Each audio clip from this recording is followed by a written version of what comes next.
اعوذ باللہ من الشیطان الرجیم بسم اللہ الرحمن الرحیم والضحى والليل إذا سجى ما ودعك ربك وما قلى وللآخرة خير لك من الأولى ولسوف يعطيك ربك فترضى.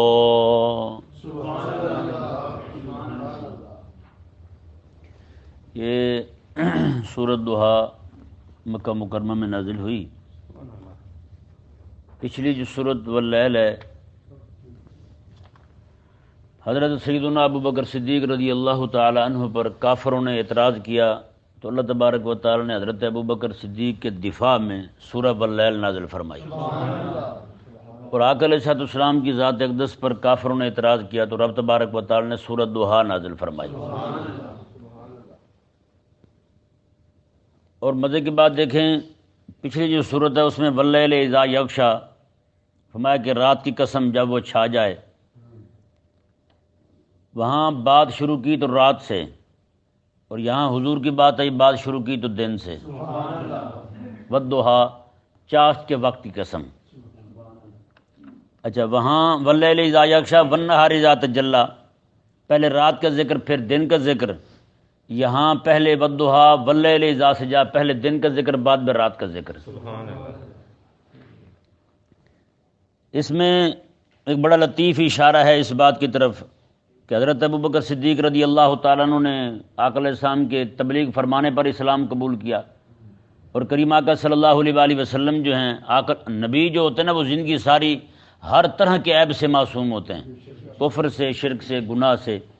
تو کریم آقا صلی اللہ علیہ وآلہ وسلم جو ہیں، آپ پیدا ہوتے ہی رب تعالیٰ کو سجدہ کر رہے ہیں اور رب تعالیٰ کی تسبیح پڑھ رہے ہیں حضور جی. اس سے ثابت ہوتا ہے کہ واللیل اذا یغشی، یہاں جو فرمایا نا کہ اندھیرا، یعنی ابوبکر صدیق رضی اللہ تعالیٰ عنہ کی جو پہلی زندگی ہے اسلام سے پہلے کی، اس کو لیل سے تعبیر فرمایا. اور یہاں حبیب کریم علیہ السلام کی بات آئی تو بات شروع ہی دن سے کی. میں کہ آقا علیہ السلام تو پیدا ہوتے ہی نور لے کر آئے ہیں، نور بانٹنے کے لیے حضور تشریف لائے ہیں. یہاں تو فرمایا کہ ایسی بات سوچی بھی نہیں جا سکتی. تو دوسری بات یہ بتا، ذرا غور کرے کہ واللیل اذا یغشی والنہار اذا تجلی، اور یہ والضحیٰ واللیل اذا سجی، کہ حضرت اور دونوں صورتیں بھی کٹھی ہیں، دو صورتیں دونوں اکٹھی، واللیل اذا یغشی اور والضحیٰ واللیل اذا سجی دونوں اکٹھی. جس طرح دونوں صورتوں کے مابین کوئی صورت نہیں ہے، اسی طرح کر کے حضرت ابوبکر صدیق رضی اللہ آقا علیہ السلام کے بعد ابوبکر سے پہلے بھی کوئی نہیں ہے. آقا علیہ السلام کے بعد سب سے اونچا مقام کسی کا ہے تو وہ حضرت ابوبکر صدیق کا ہے، انبیاء کے بعد. سمجھ آیا نا مسئلہ. اور دوسری بات یہ ہے کہ حضرت سیدنا ابوبکر صدیق رضی اللہ تعالیٰ عنہ کا ذکر جو ہے نا وہ واللیل سے شروع ہوتا ہے. ان کے دفاع کی بات آئی تو واللیل سے میں کہ رات کی قسم. اس کا ایک لطیف اشارہ جو ہے نا اس بات کی طرف بھی ہوتا ہے کہ کریم آقا صلی اللہ علیہ وآلہ وسلم کا جب وصال شریف ہوا نا جی، تو آقا علیہ السلام کے صحابہ فرماتے ہیں جس دن حضور مدینے آئے تھے ہر شے چمک اٹھی تھی، ہر شے مدینے کی چمک اٹھی تھی. اور فرماتے ہیں جس دن حضور کا وصال ہوا پورے مدینے میں اندھیرا چھا گیا تھا. تو کہتے ہیں کہ ہمیں تو اپنا ہاتھ بھی دکھائی نہیں دیتا تھا، حضور کے صحابہ فرماتے ہیں. ہاں جی، تو آقا علیہ السلام کے ذکر کے یہاں والضحیٰ واللیل اذا سجی، ضحیٰ کا ذکر کے بعد لیل کا ذکر، یہ پچھلے لیل کی طرف اشارہ کر رہا ہے کہ آقا علیہ السلام کے وصال شریف کے بعد جو اندھیرا چھائے گا اس اندھیرے کو دور کرنے کے لیے ابوبکر صدیق موجود ہے.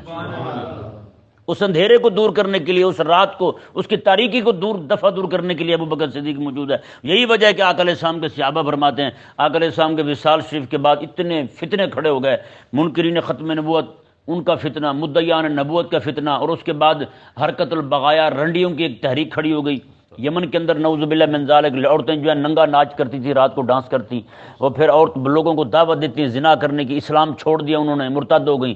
رات کو پھر کھڑی ہو کے جناب آقا علیہ السلام کی گستاخی کرتی سر عام. ٹھیک ہے نا جی. وہ رنڈیاں جو ہیں وہ بھی امیر ترین گھرانوں کی تھیں. جیسے آج امیر ترین گھرانوں میں لڑکیاں رنڈیاں بن گئی ہیں نا، ناچ رہی ہیں ٹک ٹاک پہ، ڈانس کر رہی ہیں، وہی حال ان کا ہوا. وہ بھی رنڈیاں بن گئیں، گستاخ بننے لگیں، آقا علیہ السلام کی گستاخی کرنے لگیں. اور مرتدین، منکرین زکوٰۃ، اتنے فتنے کھڑے ہو گئے کہ ہر طرف اندھیرا ہی اندھیرا چھا گیا. تو حضرت آقا علیہ السلام کے صحابہ فرماتے ہیں اگر اس وقت ابو بکر صدیق نہ ہوتے تو رب کا دین ہی باقی نہ رہتا. کہتے ہیں کہ اس رات کو ختم کرنے والی ذات کوئی ہے تو ابو بکر صدیق کی ذات ہے. حضور کے دین کو اس وقت قائم کرنے والی ذات ہے تو ابو بکر صدیق کی ذات ہے. اتنا نرم مزاج بندہ، اور ایک ہی ایسے وقت کے اندر جناب جب دیکھتا ہے کہ دین پہ اتنی سخت آندھیاں چل پڑی ہیں، تیز ترین آندھیاں ہر چیز کو کھیڑے جا رہی ہیں، تو وہ ابو بکر صدیق جیسا نرم مزاج بندہ، نرم دل بندہ، جس کے بارے میں حضور نے فرمایا ارعف امتی بے امتی ابو بکر، میری امت میں میری امت پر سب سے بڑا مہربان کوئی ہے تو ابو بکر صدیق ہے. وہ ابو بکر صدیق رضی اللہ تعالیٰ عنہ اتنے پہاڑ سے بھی زیادہ مضبوط حوصلہ لے کر میدان میں آتے ہیں، سب کو روانہ کر دیتے ہیں، کسی کو رنڈیوں کے خلاف، کسی کو منکرین ختم نبوت کے خلاف، مدعیان نبوت کے خلاف، اور کسی کو اس طرح کر کے منکرین زکوٰۃ کے خلاف، مرتدین کے خلاف. جتنے بھی فتنے کھڑے ہوئے تھے سب فتنوں کی جناب وہ جڑ سے اکھیڑنے کے لیے، ان کے استیصال کے لیے حضرت ابو بکر صدیق رضی اللہ تعالیٰ نے روانہ کیا. سب ہیں جی. آج جو بڑی بڑی باتیں کرتے ہیں نا، اوروں کی طرف منسوب کرتے ہیں کہ فلاں کی وجہ سے دین قائم. یار ابو بکر صدیق کی بھی قربانی یاد کرو. جب ہر طرف جو ہے وہ فتنہ ہی فتنہ پھیل گیا، لوگ جو ہے وہ کفر کی طرف مائل ہو گئے، تو اس وقت حضرت ابو بکر صدیق بڑے بڑے صحابہ جو ہیں وہ یہی کہنے لگے کوئی نہیں، زکوٰۃ نہیں دیتے تو کیا ہوا، پھر رہے اسلام سے تو کیا ہوا. صرف ابو بکر صدیق رضی اللہ تعالیٰ عنہ کھڑے ہوئے. اللہ تبارک و تعالیٰ نے آپ کو یہ ہمت، حوصلہ، عزم عطا فرمایا. حضرت ابو بکر صدیق رضی اللہ تعالیٰ عنہ کو آپ نے کھڑے ہو کر سب کے خلاف جنگ شروع کر دی ایک ہی وقت کے اندر، اور مدینے میں کوئی بندہ ہی نہیں رہا. سب کو بھیج دیا، یہاں تک کہ صحابہ کہنے لگے مدینے میں کوئی نہیں رہا، آپ کیا کر رہے ہیں، یہاں کا اکیلی خواتین رہ گئی ہیں. تو حضرت ابو بکر صدیق کے جو تاریخی الفاظ ہیں وہ آج تک تاریخ کی کتابوں میں موجود ہیں. آپ نے کیا فرمایا تھا اس وقت؟ جی وہ حضرت ابو بکر صدیق رضی اللہ عنہ بتائیں جو اتنا اسلام کا وفادار ہو، اسلام کا حامی ہو، ہیں جی، جو بدعت کو، کفر کو، شرک کو اور اس طرح کی ساری ظلمات کو ختم کرنے والا ہو، تو رب تبارک و تعالیٰ اس کی شان کیوں نہ بیان کرے گا.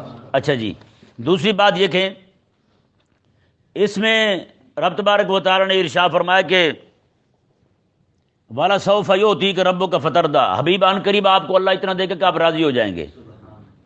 ان قریب آپ کو اللہ اتنا دے گا آپ راضی ہو جائیں گے. سورہ واللیل میں دیکھیں آخری آیت مبارکہ کیا ہے، والا سوف یرضی، میں حبیب ابو بکر کو ہم اتنا دیں گے ابو بکر ہم سے راضی ہو جائے گا. کیسی بات ہے، جو بات رب اپنے حبیب کے لیے کہتا ہے وہی بات رب اپنے حبیب کے یار کے لیے بھی کہتا ہے. حبیب جب سونا لگتا ہے تو حبیب کے یار بھی تو سونے لگتے ہیں جی کہ نہیں جی. ہاں جب مکین سونا ہے تو مکان بھی تو سونا ہے نا جی. اس مکان کے چوکیدار بھی سونے ہیں، وہ بھی خوبصورت لگتے ہیں. پھر وہاں پہ رہنے والے جتنے بھی جانور ہیں، ان کے بکرے، بلیاں، یہاں تک کہ وہ مجنو کیا ہے وہ جناب ایک کتے کے پاؤں چوم رہا ہے. انہوں نے کہا یہ کیا کر رہا ہے تم؟ اس نے کہا اس لیے چوم رہا ہوں کہ اس رنگ کا کتا جو ہے نا میری لیلا کی گلی کے باہر پھرتا تھا ایک مرتبہ. اس رنگ کا کتا، یہ نہیں، اس رنگ کا کتا میری لیلا کی گلی کے باہر پھرتا تھا، اس لیے یہ اس کتے کے رنگ سے مناسبت رکھتا ہے. وہ کتا اس گلی میں رہتا ہے جس گلی کے اندر میری لیلا کا گھر ہے. محبت تو یہ کرواتی ہے. سبحان اللہ. رب تبارک و تعالی نے کتنا بڑا انعام عطا فرمایا. آگے دیکھیں جی، رب تبارک و تعالی نے ارشاد فرمایا. اس پہ مزید بھی کلام کیا جا سکتا ہے لیکن اس وقت کے لیے اتنا کافی ہے. کافروں نے آقا علیہ السلام کے متعلق کہا کہ نعوذ باللہ رب نے انہیں چھوڑ دیا ہے.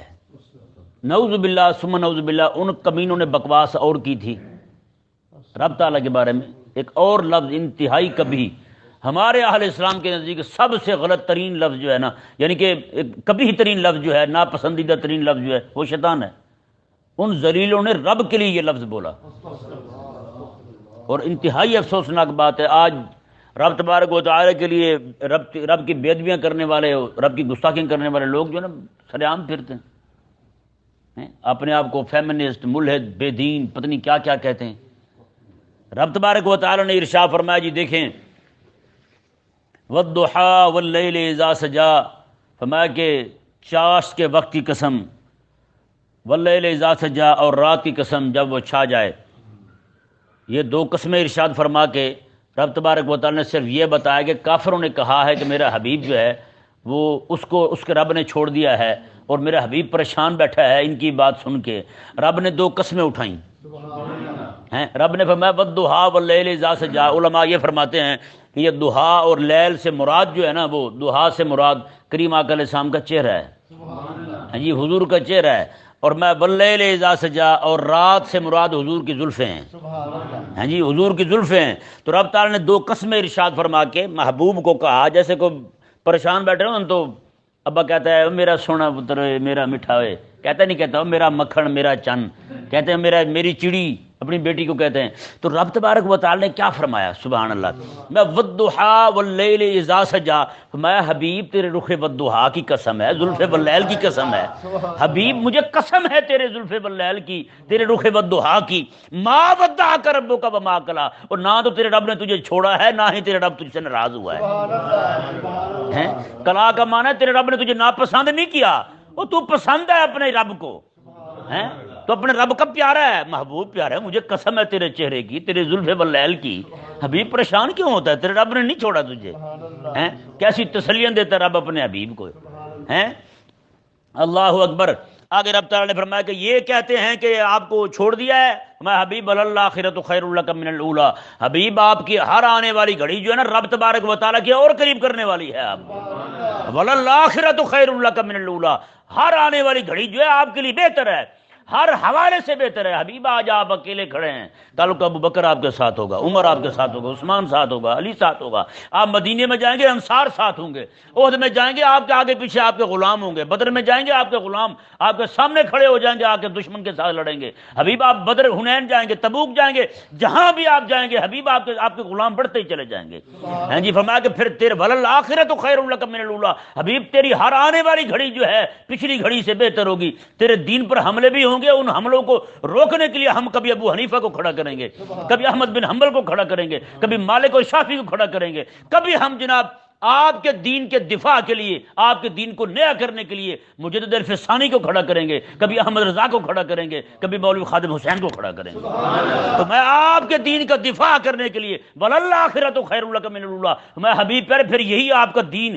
پوری دنیا میں غالب کرنے کے لیے پھر ہم مہدی کو بھیجیں گے، پھر عیسیٰ کو آسمان سے بھیج دیں گے ہم۔ بتائیں یار، یہ وہ دین کے غلبے کا کام ہے جس دین کے غلبے کے لیے رب تبارک و تعالیٰ عیسیٰ علیہ السلام کو بٹھایا آسمانوں پر، اور دین کے غلبے کے لیے ان کو زمین پر بھیج دے۔ مولوی مسجد سے اٹھ کر باہر بولنے کے لیے بھی نہ آئے، پیر اپنے حجرے سے نکل کے باہر ہی نہ آئے، پیر صرف حلوہ کھانے کے لیے باہر نکلے، تو بتائیں ان کو کیا کہے بندہ پھر؟ رب کے دین کے غلبے کے لیے، محبوب کریم کی شریعت کے غلبے کے لیے رب تبارک و تعالیٰ پھر آسمان سے بھیجے حضرت عیسیٰ علیہ السلام کو، میں کہ جاؤ جا کر میرے دین کو غالب کر دو۔ پوری دنیا میں کوئی دین نہیں ہوگا، صرف رسول اللہ کا دین ہوگا، بس حضور کا دین ہوگا۔ پھر مزے کی بات دیکھیں، اتنی حیران کن بات ہے کہ حضرت سیدنا عیسیٰ علیہ السلام جو ہیں، علماء فرماتے ہیں کہ اس وقت آپ نبوت تو ختم ہو چکی، تو پھر آپ کیسے لوگوں کی جو ہے نا وہ اصلاح کریں گے، لوگوں پر دین نافذ کریں گے رسول اللہ علیہ السلام کا؟ علماء فرماتے ہیں کہ آقا علیہ السلام جب بھی انہیں ضرورت ہوگی حضور ان کے سامنے آ جائیں گے، براہ راست حضور آقا علیہ السلام ان کی تربیت فرمائیں گے، حضرت عیسیٰ علیہ السلام کو اپنی شریعت عطا فرمائیں گے۔ بتائیں بھائی اس سے کیا ثابت ہوتا ہے؟ جو بندہ رسول اللہ علیہ السلام کے دین کے غلبے کے لیے کھڑا ہوتا ہے اس کے پیچھے حضور کا ہاتھ ہوتا ہے۔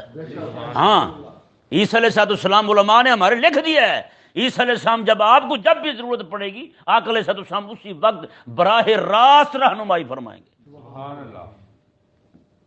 رب تبارک و تعالی نے ارشاد فرمایا، جی دیکھیں، اللہ اکبر، وَلَسَوْفَ يُعْطِيكَ رَبُّكَ فَتَرْضَىٰ، میں حبیب پر ان قریب آپ کا رب آپ کو اتنا دے گا آپ راضی ہو جائیں گے۔ ہیں جی، ہاں جی، اس عطا میں ابو بکر بھی ہیں، عمر بھی ہیں، عثمان بھی ہیں، علی بھی ہیں، امت کے علماء بھی ہیں، محدثین بھی ہیں، فقہا بھی ہیں، ہیں جی، صالحین بھی ہیں، نیکوکار بھی ہیں، مدارس کے طلبہ بھی ہیں، ہیں جی، دین پڑھانے والے بھی سارے شامل ہیں۔ یہ بھی رب تبارک و تعالی نے عطا کیا حضور کو، علم عطا فرمایا تو وہ زور سے عطا فرمایا، قوت، تصرف، ہر چیز جو بھی شے عطا فرمائی آقا علیہ السلام کو رب تبارک و تعالی نے اتنی عطا فرمائی ہے، ہیں رب تبارک و تعالی نے آگے کیا فرمایا، جی دیکھیں، اس طرح کر کے پھر جنت عطا فرمائے گا حضور کو، حضور کے غلاموں کو اتنا عطا فرمائے گا کہ رب خود فرماتے حبیب آپ ہی راضی ہو جائیں گے پھر، ہیں اللہ اکبر۔ امام جعفر صادق رضی اللہ تعالیٰ عنہ فرماتے ہیں کہ اور لوگوں کے لیے تو بڑی بڑی آیتیں ہیں، کوئی کسی آیت کو پڑھ کے خوش ہوتا ہے، ہم حضور کے امتی جو ہے نا، ہم یہ آیت پڑھ کے بڑے خوش ہوتے ہیں۔ رب فرماتا ہے کہ حبیب آپ کو اتنا دوں گا آپ راضی ہو جائیں گے، تو کہتے ہیں حضور اس وقت تک راضی نہیں ہوں گے جب تک حضور کے سارے غلام جنت میں چلے جائیں۔ جب تک سارے غلام جنت میں چلے جائیں حضور راضی نہیں ہوں گے۔ آگے کیا فرمایا رب تبارک و تعالیٰ نے؟ جی دیکھیں، الم یجدک یتیما فآوا، میں حبیب ہم نے آپ کو حالت یتیمی میں پایا۔ اس کا ایک معنی در یتیم بھی ہے۔ مطلب کیا ہے اس کا؟ یہ دیکھیں، یہ رب کہہ رہا ہے حضور کو، ہمیں اجازت نہیں ہے کہنے کی کہ نہیں؟ ہاں، باپ جو کہیں سے کام کر کے آئے، گھر آ کے کہے، بیٹا پوچھے ابا تھکے ہوئے ہیں، وہ کہے ابا نوکر جو ہوا تمہارا بیٹے، نوکر جو ہوا، کل کو بیٹا بھی کہے ہاں بھی نوکر کھڑا ہو، اس کے لیے تو اجازت نہیں ہے۔ ہاں، اس کا دادا اسے کچھ کہہ سکتا ہے اپنے بیٹے کو، پوتا دیکھ کے دادا کہہ رہا ہے تو پوتا بھی کہنا شروع کر دے، یہ تو بدتمیزی ہے بھائی۔ تو یہ بات آقا علیہ الصلوۃ والسلام کو سوائے رب کے کوئی کہہ ہی نہیں سکتا کہ حضور آپ یتیم تھے، محبوب آپ یتیم تھے، کسی کے لیے بھی جائز نہیں۔ ہمارے علماء نے اس بندے کے قتل کا فتویٰ دیا ہے جو حضور کو یتیم کہے۔ ہاں، رب تبارک و تعالی نے ارشاد فرمایا، جی دیکھیں، تو آپ کو ٹھکانہ دیا، ایک معنی یہ ہے۔ دوسرا معنی یہ بیان کیا علماء نے کہ در یتیم، در کہتے ہیں موتی کو، یتیم کہتے ہیں اس جیسا کو ہو ہی نہ، ایک ہی ہو بس، ایک ہی ہو بس، وہ موتی ہے در یتیم۔ تو رب تبارک و تعالی نے فرمایا حبیب پیارے آپ اکیلے ہی تنہا موتی تھے، تو رب تبارک و تعالی نے آپ کو اپنا خاص قرب عطا فرمایا۔ وَوَجَدَكَ ضَالًّا فَهَدَىٰ، اور حبیب پیارے آپ کو رب نے اپنا محب پایا، اپنی محبت میں، یہ نہیں کہ تھوڑی سی محبت ہے، جیسے دوال کہتے ہیں کہ بندہ دودھ کے اندر پانی ڈال دے تو وہ پانی دوال ہے، پانی بندہ نکال سکتا ہے، ادا کر سکتا ہے، میں کہ پانی اس میں گھل مل گیا ہے۔ میں حبیب آپ رب کی محبت میں گھلے ملے جا رہے تھے، اتنی محبت آپ کو رب کے ساتھ، وارفتہ تھے اپنے رب کی محبت میں۔ تو فہدا، رب تبارک و تعالی نے پھر اپنا خاص قرب عطا فرما دیا آپ کو۔ رب تبارک و تعالی نے ارشاد فرمایا وَوَجَدَكَ عَائِلًا فَأَغْنَىٰ، حبیب آپ کو آپ کے رب نے احتیاج والا پایا، ضرورت مند پایا آپ کو، تو رب تبارک و تعالی نے آپ کی مدد فرما دی۔ مدد کیسے ہوئی جی؟ آقا علیہ الصلوۃ والسلام کو وہ جو احتیاج تھی نا، ضرورت تھی، وہ بھی حضور کو اپنی ذات کے لیے نہیں تھی، وہ بھی حضور کو رب کے دین کے لیے تھی۔ ہاں، حضرت مولا علی رضی اللہ تعالیٰ عنہ فرماتے ہیں، آقا علیہ السلام تشریف لائے، آقا علیہ السلام نے ایک مرتبہ حضرت خدیجہ کے پاس بیٹھ کر فرمایا میرے پاس پیسے ہوتے تو لوگوں کو پیسے دیتا تو رب تبارک و تعالیٰ کی توحید کا قائل کر دیتا ان کو، رب تبارک و تعالیٰ کے قریب کر دیتا انہیں۔ تو حضرت خدیجہ رضی اللہ تعالیٰ نے کیا کیا، آپ کے جتنے پیسے تھے، ملکۃ العرب ہے نا، ہیں ملکہ ہیں آپ، جتنے پیسے تھے سارے آپ نے باہر مانگے، توڑے الٹے کر دو، سارے اندھا دو، سارے پیسے باہر نکالے، سونے کے پیسوں کے ڈھیر لگ گئے ہیں جی۔ انہوں نے پھر مکے کے سارے سرداروں کو بلایا، ان میں حضرت ابوبکر صدیق کو بھی بلایا، وہ بھی بیٹھے ہوئے ہیں۔ حضور کے غلام فرماتے ہیں پیسے اتنے ڈھیر رکھے ہوئے تھے سونے کے، کہتے ہیں ادھر بیٹھا ہوا بندہ پرلے بندے کو نہیں دیکھ سکتا تھا، اتنا پیسہ ہے، سارا حضور کی خدمت پیش کر دیا۔ حضور یہ بھی آپ کا ہے اور ہم بھی آپ کے غلام ہیں جی، کیسی بات ہے۔ یعنی حضور علیہ الصلوۃ والسلام نے غنا چاہا بھی نا، مال حضور نے مانگا بھی ہے، رب نے وہ مال دیا بھی ہے، تو وہ صرف اور صرف رب کے دین کے غلبے کے لیے دیا ہے، رب کے دین کے غلبے کے لیے مانگا ہے۔ کہ رب تعالیٰ نے خود فرمایا کہ آقا علیہ السلام نے خود آ کے حضرت خدیجہ کو کہا پیسے ہوں تو ہم یہ کر سکتے ہیں، تو انہوں نے کہا حضور ہوں نہ ہوں کیا بات ہے، یہ ہے نا، ہیں سارے پیسے لا کے انہوں نے حضور کی بارگاہ میں پیش کر دی، جتنے بھی تھے، کچھ نہیں چھوڑا پیچھے حضرت خدیجہ رضی اللہ تعالیٰ عنہا نے۔ اللہ اکبر۔ رب تبارک و تعالیٰ نے ارشاد فرمایا جی دیکھیں فاغنا، پھر آپ کو مالدار کر دیا۔ آگے فرمایا رب تبارک و تعالیٰ نے فاما الیتیم فلا تقہر، میں حبیب آپ یتیم کو نہ جھڑکیں جی۔ اس میں بظاہر خطاب حضور کو ہے لیکن حکم حضور کی امت کو دیا جا رہا ہے۔ واما السائل فلا تنہر، حبیب آپ کے پاس جو منگتا ہے نا اسے بھی نہ ڈانٹیں، آپ اسے بھی نہ ڈانٹیں، اسے بھی نہ جھڑکیں۔ واما بنعمت ربک فحدث، میں اپنے رب کی نعمتوں کو چرچا کریں، اپنے رب کی نعمتوں کا چرچا کریں۔ اس سے ہمارے لوگوں نے نہ صرف 2-3 چیزیں ثابت کی ہیں، وہ جو عموماً میں کہتا ہوتا ہوں، ٹھیک ہے نا، اس سے مراد جو ہے نا رب کی نعمت کا چرچا۔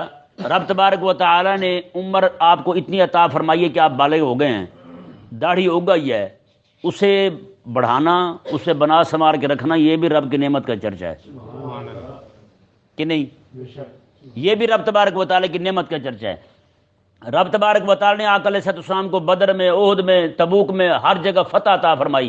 آقا علیہ السلام کے غزوات کا، حضور کے جہاد کا ذکر کرنا، لوگوں کو بتانا، یہ بھی رب تبارک و تعالی کی نعمت کا چرچا ہے۔ سبحان اللہ۔ کہ نہیں سمجھ آیا مسئلہ؟ اس پہ بڑی لمبی چوڑی گفتگو کی جا سکتی ہے فحدث کے معنی پر، لیکن ہم نے جو ہے نا صرف ایک ہی آئینہ لگا رکھا ہے جس سے صرف کھانے نظر آتے ہیں، صرف وہی چیزیں نکال کے بتانا لوگوں کو، دیکھو جی یہ بھی ثابت ہو گیا رب نے نعمت کا چرچا کہا ہے، تو پھر یہ بھی رب تبارک و تعالی کی نعمت کا چرچا ہے؟ نہیں، رب تبارک و تعالی نے ارشاد فرمایا جی دیکھیں، الم نشرح لک صدرک، میں حبیب پیارے کیا ہم نے آپ کا سینہ کھول نہیں دیا؟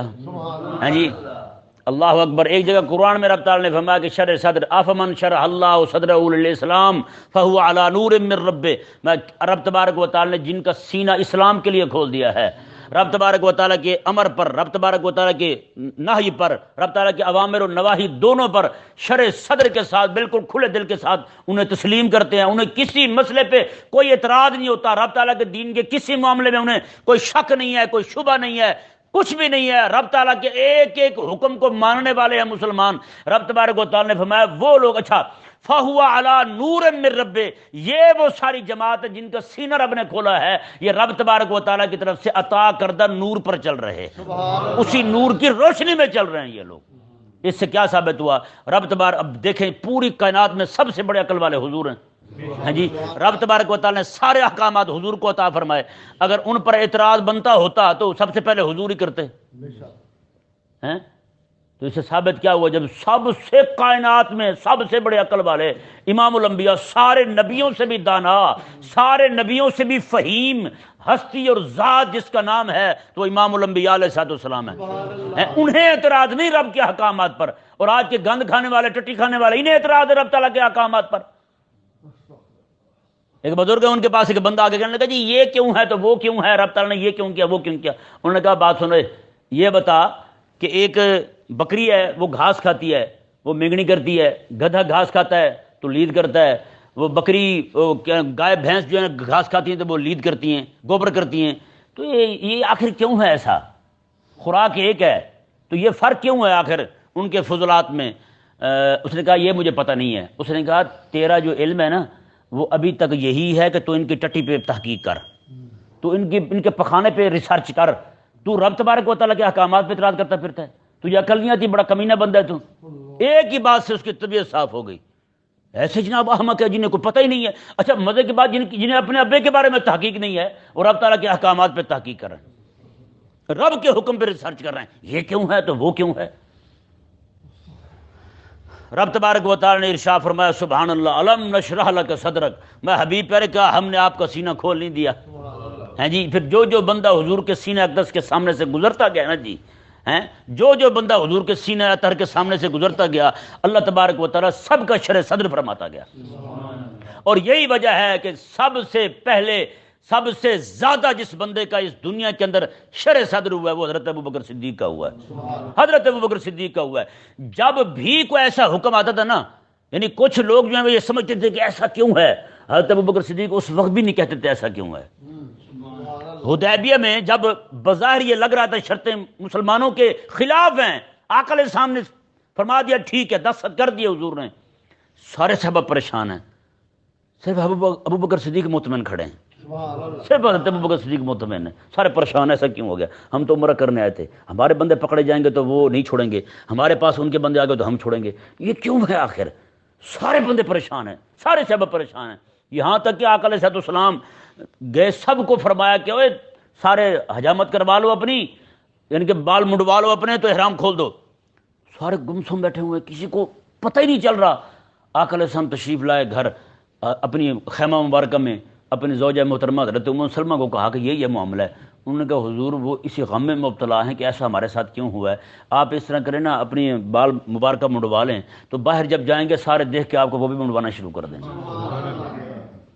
وہ بھی منڈوانا شروع کر دیں گے۔ پھر ایسے ہی ہوا، آقا علیہ السلام نے ایسے کیے تو پھر سب کھڑے ہو گئے ہیں۔ تو یہ شرح صدر جو ہے نا، اچھا مزے کی بات، یہ جو میں نے ابھی بات کی تھوڑی دیر پہلے کہ سارے صحابہ جو ہے نا آقا علیہ السلام کے وصال شریف کے بعد سارے صحابہ ایک طرف ہیں، اکیلے ابوبکر صدیق ایک طرف ہیں۔ ابو بکر صدیق کے عمل کو کہہ رہے ہیں کہ یہ تو آپ سخت کام کر رہے ہیں، سخت فیصلہ آپ کا، لیکن جیسے ہی حضرت ابو بکر صدیق کی اس محنت، جد و جہد اور سعی کا نتیجہ سامنے آیا تو پھر سارے یہ کہنے پہ مجبور ہو گئے ابو بکر صدیق نہ ہوتا تو دین ہی نہ رہتا، ابو بکر صدیق نہ ہوتا رب کی نماز ہی نہ پڑھی جاتی، ابو بکر صدیق نہ ہوتا تو لا الہ الا اللہ ہی نہ پڑھا جاتا کبھی۔ تو یہ ابو بکر صدیق کی شان ہے، سبحان اللہ۔ ہیں جی۔ تو شرح صدر جو ہے نا یہ ان کا ہوا۔ تو اس طرح کر کے حضرت بہت بڑے محدث ہیں، وہ فرماتے ہیں میں مدینہ شریف گیا تو میں وہاں جا کے آقا علیہ السلام کے روضہ کے سامنے اس طرح بیٹھا ہوا ہوں، مراقبے میں بیٹھا ہوں، کہتے ہیں میں نے کیا دیکھا، آقا علیہ السلام کے سینہ مبارکہ سے نور نکل رہا ہے، وہ نور جو ہے نا اس کی تاریں جہاں جہاں پہ کوئی عالم حضور کی حدیث کی سنت کی خدمت کر رہا تھا اس کے دل کے ساتھ جڑی ہوئی تھی، اس کے دل کے ساتھ جڑی ہوئی تھی۔ کہتے ہیں مجھے یقین ہو گیا آج بھی جو اتنے سالوں بعد جو رسول اللہ علیہ السلام کے غلام بیٹھے حضور کی دین کا درد لیے بیٹھے ہیں، تو کہتے ہیں وہ ایسے نہیں لیے بیٹھے، ان سب کو آقا علیہ السلام کے سینہ اطہر کا رب تعالی نے جو شرح صدر حضور کو عطا فرمایا تھا اسی کا فیضان آج سب کو مل رہا ہے۔ ہاں جی، بہت بڑا ایک فلسفی تھا، بہت بڑا دانا تھا، اس کا شاگرد جو ہے نا کہنے لگا استاد جی آپ نبوت کا دعویٰ ہی کر دیں، آپ نبوت کا دعویٰ کر دیں، اتنے بڑے دانا ہیں، ہر بات کا آپ کے پاس جواب ہے، ہر بات کا توڑ ہے آپ کے پاس، اب نبوت کا دعویٰ کر دیں، کیوں نہیں کرتے آپ؟ اس نے کہا بچے تجھے جواب دوں گا میں کبھی۔ ایک دن سخت سردی کی رات آئی تو اس نے اپنے شاگرد کو کہا کہ بیٹے پانی بھر دو مجھے، میں وضو بنا لوں۔ تو وہ کہنے لگا استاد جی سخت سردی ہے، آپ نے بھی مرنا ہے مجھے بھی مرانا ہے، سکون سے لیٹ رہے ہیں۔ اچھا وہ لیٹ رہا، اس نے کہا ٹھیک ہے۔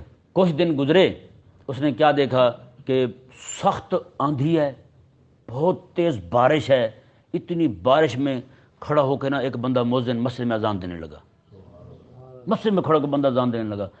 اس نے اپنے شاگرد کو بلایا، اس نے کہا یہ آواز کس چیز کی آ رہی ہے؟ اس نے کہا استاد جی یہ اذان کی آواز ہے۔ اس نے کہا اسے کس بندے نے کہا ہے اس وقت؟ اس نے کہا اسے تو کس کے حکم پہ کر رہا ہے؟ اس نے کہا رسول اللہ کے حکم پر۔ اس نے کہا انہیں تو دنیا سے گئے ہوئے کئی سو سال ہو چکے ہیں، اسے تو نہیں کہا۔ اس نے کہا اسے کہا نہیں ہے انہوں نے، لیکن ان کا حکم تو اس تک پہنچا ہے نا۔ اس نے کہا پاگل بیوقوف، یہ ہوتا ہے نبی، یہ نبی کی شان ہوتی ہے۔ آج سے اتنے سو سال پہلے جو انہوں نے فرمایا ہے، آج بھی جناب اتنی سخت بارش میں، اتنی تیز آندھی میں ان کا دیا ہوا نعرہ جو ہے نا وہ بند نہیں ہوا۔ ایک مسلمان عالم تھے، ان کے سامنے ایک بندہ کہنے لگا جی دیکھیں جی ہمارے جو ہے نا ہمارے ہاں ڈسپلن بہت ہے۔ اس نے کہا جی کیسے؟ اس نے کہا دیکھیں کیسے فوجیں اور لشکر کیسے کھڑے ہوتے ہیں، ترتیب لگا کے کھڑے ہوتے ہیں۔ اس نے کہا کتنے عرصے تک تربیت کرتے ہو، کیا کرتے ہو؟ اس نے کہا بڑا سمجھاتے سمجھوتے ہیں۔ اس نے کہا اچھا پھر چھوڑ دے اس بات کو۔ اس نے کہا 8 10 15 لاکھ بندہ، 20 لاکھ بندہ جو ہے نا ہمارا، آپ حرم میں چلے جائیں، مکے میں مدینے میں چلے جائیں، امام صرف ایک بار کہتا ہے استو، سیدھے ہو جاؤ۔ ماتے اس لفظ میں اتنا کرنٹ ہے، یہ وہ لفظ ہے جو امام الانبیاء علیہ السلام نے آج سے 1400 سال پہلے فرمایا تھا۔ کہتا ہے 20 لاکھ بندہ صرف استو سن کے سیدھا ہو جاتا ہے۔ کہا تو بتا پھر تمہارے ہاں ڈسپلن ہے یہ ڈسپلن ہے؟ کس ڈسپلن کو لیے پھرتے ہو تم؟ تم تو وہ لوگ ہو جو آج تک نہانا گناہ سمجھتے تھے، آج مسلمانوں کا تیل پی کے تم اسٹارٹ ہو گئے تو تم سمجھتے ہو تم فن خواہ ہو کہ نہیں جی؟ ہاں، تمہیں اسٹارٹ کرنے والے بھی مسلمان ہی ہیں، یہ ساری نعمتیں رب تعالیٰ نے مسلمانوں کو دی ہیں۔ اور یہ الگ بات ہے کہ یہ انسان نہ بنے تو پھر رب تبارک و تعالیٰ پھر جو ہے نا وہ کو بکریاں جو ہے نا ریبڑ سے آگے پیچھے بھاگے ہیں تو کتے تو ان کو پیچھے چھوڑتا ہے نا، پھر مالک جو ہوتا ہے ان کا کتا چھوڑتا ہے، وہ ان کو جیسے کیسے ان کو گھسیٹ کے واپس لاتا ہے۔ تو اسی طرح کر کے یہ کتے چھوٹے ہوئے ہیں ہم پر۔ ہاں، جب ان کی طبیعت صاف ہو جائے گی تو پھر سیدھے ہو جائیں گے سارے، یہاں سے پھر سارے جاتے ہوئے دکھائی دیں گے، کافر بھی، ان کے یار بھی، لبرل بھی، بے دینی بھی، سیکولر بھی، ہے یا نہیں ایسا؟ ہاں، رب تبارک و تعالی نے ارشاد فرمایا جی دیکھیں وَوَضَعْنَا عَنْكَ وِزْرَكَ، حبیب ہم نے آپ کی کمر سے بوجھ ہٹا دیا ہے، آپ کی کمر سے بوجھ ہٹا دیا ہے۔ کون سا بوجھ جی؟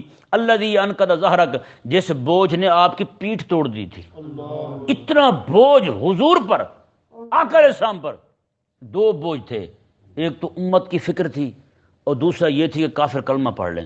رب تعالی نے کافر کے کلمہ پڑھنے کے معاملے میں رب نے تسلی دی حبیب کو، میں حبیب آپ پریشان نہ ہوں، نہیں پڑھتے جائیں جہنم، آپ کے ذمے صرف پیغام پہنچانا تھا، وہ آپ نے کر دیا، اب یہ جانیں ان کا کام جانیں یا پھر ہم جانیں، ہم ان کو درست کر لیں گے۔ اور دوسری بات جو حضور کی پریشانی تھی، حضور کو غم لاحق تھا امت کا کیا بنے گا، اور رب تعالی نے فرمایا حبیب پیارے، جبریل امین حاضر ہوئے، آگے کہنے لگے حضور رب فرماتا ہے یا تو آپ پھر اپنی امت کا ایک حصہ بخشوا لیں گے یا پھر آپ شفاعت لے لیں۔ آقا علیہ السلام وہ ایک حصہ بخش جائے گا، باقیوں کو کیا بنے گا؟ ہیں حضور نے رب تعالیٰ کی بارگاہ میں عرض کی مولا مجھے شفاعت چاہیے بس۔ رب تعالیٰ نے فرمایا حبیبہ ہم نے آپ کو یہ شفاعت کا صحرا دے کر نا آپ کا یہ غم بھی دور کر دیا ہے۔ وَرَفَعْنَا لَكَ ذِكْرَكَ حبیب ہم نے آپ کے چرچے بلند کر دیے ہیں۔ ہاں رب تبارک و تعالیٰ کے محبوب علیہ السلام کے چرچے بلند ہونے میں سب سے بڑا چرچا وہ آقا علیہ السلام کے دین کا چرچا ہے، وہ حضور کی شریعت کا چرچا ہے۔ اس وقت جو ہے نا آقا علیہ السلام کا چرچا بلند کرنے کے لیے آقا علیہ السلام کے دین کی بات سب سے اونچی آواز میں کی جائے تو یہ رب آقا علیہ السلام کا چرچا ہے۔ رب تبارک و تعالیٰ نے فرمایا فَإِنَّ مَعَ الْعُسْرِ يُسْرًا ہر تنگی کے ساتھ آسانی ہے، إِنَّ مَعَ الْعُسْرِ يُسْرًا پھر فرمایا تنگی کے ساتھ آسانی ہے۔ فرماتے ہیں امام حسن جب یہ آیت مبارکہ نازل ہوئی نا تو آقا علیہ السلام مسکراتے ہوئے باہر تشریف لائے۔ یہ دو جگہ پہ عسر تنگی کو کہتے ہیں، عسر تنگی جو ہے دونوں جگہ پہ معرفہ ہے، الف لام آیا اوپر، یسر جو ہے یہ نکرہ ہے، دونوں جگہ پہ بغیر الف لام کے ہے۔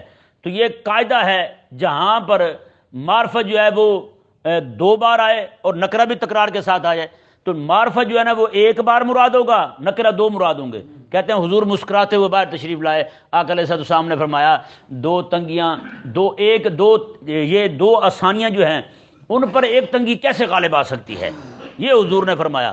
مطلب کیا ہے؟ فرمایا کہ جب تمہیں کوئی پریشانی آئے نا، رب تبارک و تعالی نے فرمایا تو فرمایا جب تمہیں کوئی پریشانی آئے تو پھر سورہ الم نشرح پڑھا کرو۔ حضرت امام شافعی رحمہ اللہ کا بڑا زبردست شعر ہے، بات ہے کہ جب تجھے پریشانی آ جائے نا تو پھر ففکر فی علم نشرح، پھر علم نشرح پڑھ۔ رب تعالیٰ نے فرمایا کہ تجھے ایک پریشانی آئے گی تو دو آسانیاں دوں گا میں، ایک پریشانی آئے گی دو آسانیاں دوں گا، ایک تکلیف پہنچے گی دو سکھ پہنچاؤں گا تجھے میں، یہ میرا وعدہ ہے، یہ رب تعالیٰ کا وعدہ ہے جی۔ تو فرمایا کہ اذا فکرتہ فافرح، جب تو جا کے ان مع العسر یسرا فإن مع العسر یسرا پڑھے گا نا تو جب تو غور کر لے گا اس میں تو فافرح پھر تو خوش ہو جائے گا۔ اگر ایک پریشانی آئی تو میرا اللہ مجھے دو آسانیاں بھی دے گا۔ رب تبارک و تعالی نے ارشاد فرمایا فَإِذَا فَرَغْتَ فَانْصَبْ حبیب آپ جب نماز سے فارغ ہو جائیں، جب آپ دعوت دین سے فارغ ہو جائیں، جب آپ غلبہ دین کے کام کرنے سے فارغ ہو جائیں تو پھر فرغب اپنے رب کی کثرت کے ساتھ عبادت کریں، پھر دعا میں مشغول ہو جائیں، آپ دعا میں مشغول ہو جائیں۔ وَإِلَىٰ رَبِّكَ فَارْغَب اور آپ اپنے رب کی طرف خوب ذوق شوق کے ساتھ آگے بڑھتے جائیں۔ رب تعالیٰ کی محبت اپنے اندر جو ہے نا، مطلب حکم غلاموں کو ہے، اپنے آپ کے جو غلام ہیں وہ اپنے دلوں کے اندر رب تبارک و تعالیٰ کی محبت جو ہے نا اس کو مزید بڑھائیں۔ وَإِلَىٰ رَبِّكَ فَارْغَب اپنے رب کی طرف ذوق شوق کے ساتھ بڑھیں۔ جی اللہ تبارک و تعالیٰ ہمیں سمجھنے کی توفیق عطا فرمائے۔